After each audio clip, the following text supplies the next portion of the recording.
మన కంటికి చాలా కనపడతాయి, కానీ కొన్నిటినే చూస్తాం. ఎన్నో వినపడతాయి, కానీ కొన్నిటికే అర్థం తెలుసుకుంటాం. దాన్నే ఇంట్రెస్ట్ అంటాం. కళ్ళు తెరవడానికి అవసరం అలారం కొడితే ఆకలి అసలు మనం ఎందుకు లేచి పరిగెత్తాలో రీజన్ ఇచ్చింది. ఇలా బతకడానికి ఏదో ఒక పని చేద్దామని బయలుదేరతారు కొందరు. ఈ పని మాత్రమే చేస్తూ బతికేయాలని డిసైడ్ అయిపోతారు ఇంకొందరు. అయితే చేసే పనికి ఇంట్రెస్ట్ యాడ్ చేస్తే దాన్ని స్కిల్ అంటారు. ఈ స్కిల్కి నీలో ఉన్న ఇమాజినేషన్ యాడ్ చేస్తే దాన్ని క్రియేటివిటీ అంటారు. ఈ క్రియేటివ్ వర్క్ని ఫైనల్గా ఆర్ట్ అని పిలిస్తే ఆ ఆర్ట్ని ప్రజెంట్ చేసేవాడే ఈ ఆర్టిస్ట్. దునియా అంతా డిమ్గానే ఉండిద్ది అనుకున్నా, అసలైన బ్రైట్నెస్ నీ బ్యూటీని చూసిన తర్వాతే తెలుసుకున్నా అని రాసి ఏ చిలిపోడైనా ఆ ప్యార్కా పత్రం నీకు ఫార్వర్డ్ చేశాడు అంటే ఆ కాంప్లిమెంట్కైనా సరే ఒక కాఫీ ఆఫర్ చేయొచ్చు.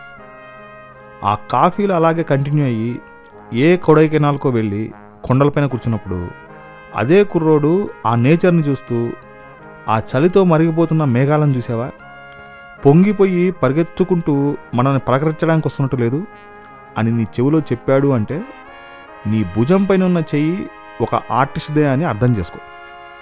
ప్రతిదానికి హద్దులు వేసి చూసే మనకి అసలు ఏ రెండింటి మధ్య సరిహద్దులు లేవు అని చూపించేవాడే కళాకారుడు. ఈ ఆర్టిస్టులు వాళ్ళ ఒపీనియన్స్ ఎక్స్ప్రెస్ చేయడానికి ఒక మీడియం చూస్ చేసుకుంటారు.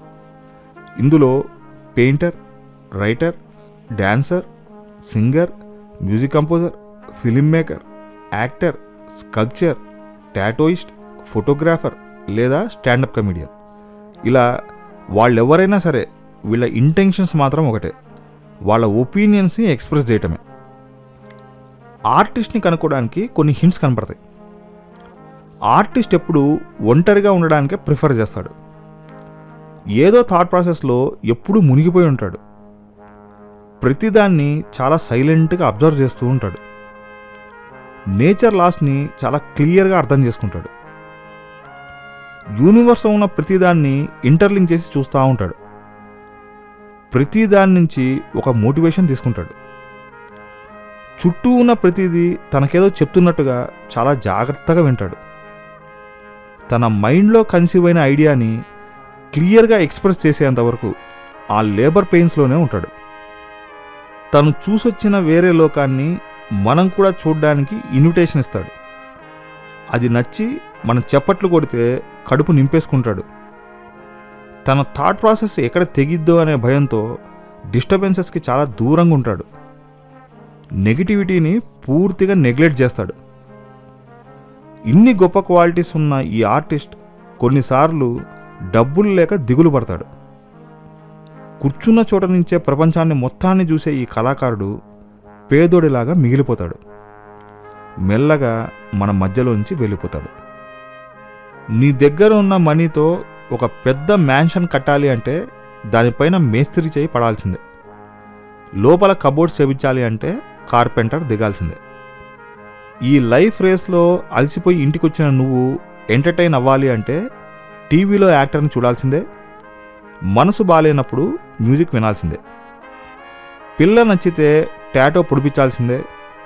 ఒకవేళ అదే పిల్లని పెళ్లి చేసుకోవాలి అంటే ఫోటోగ్రాఫర్ని పిలిపించాల్సిందే. ఇలా ఆర్ట్ అనే బ్యాక్గ్రౌండ్ ఎఫెక్ట్ లేకపోతే మన బతుకులన్నీ మ్యూట్ చేసిన మూవీలాగా ఏమీ అర్థం కాకుండా అట్టర్ ఫ్లాప్ అయి కూర్చుంటాయి. అందుకే ఎప్పుడైనా ఒక ఆర్టిస్ట్ ఎదురైతే పలకరించండి, షేక్ హ్యాండ్ ఇవ్వండి, నన్ను నీ వర్క్ ఇన్ఫ్లుయెన్స్ చేసింది అని చెప్పండి. డైలాగ్ నచ్చితే ఆ డ్రామా ఆర్టిస్ట్ని చూసి ఒకసారి గట్టిగా వన్స్ మోర్ అని అరవండి. నీ బొమ్మ గీసిన ఆ చేతికి ఒక ముద్దు పెట్టండి. ఒక మంచి కళాకారుడి చేయి తీసి నీ నెత్తిన పెట్టుకొని ఒక బ్లెస్ అడగండి. మనం ఇచ్చే ప్రతి కాంప్లిమెంట్ వాళ్ళకి ఆనందాన్ని ఇచ్చిద్ది. వాళ్ళకి ఇంకాస్త లోతుల్లోకి దిగి పనిచేసే శక్తినిచ్చిద్ది. అలా వాళ్ళు చేసే వర్క్స్ మన మానసిక సమస్యలను తగ్గించిద్ది, మన ఆయుష్ని పెంచిద్ది. కళాకార్, అందుకో నా ఈ నమస్కారం. అది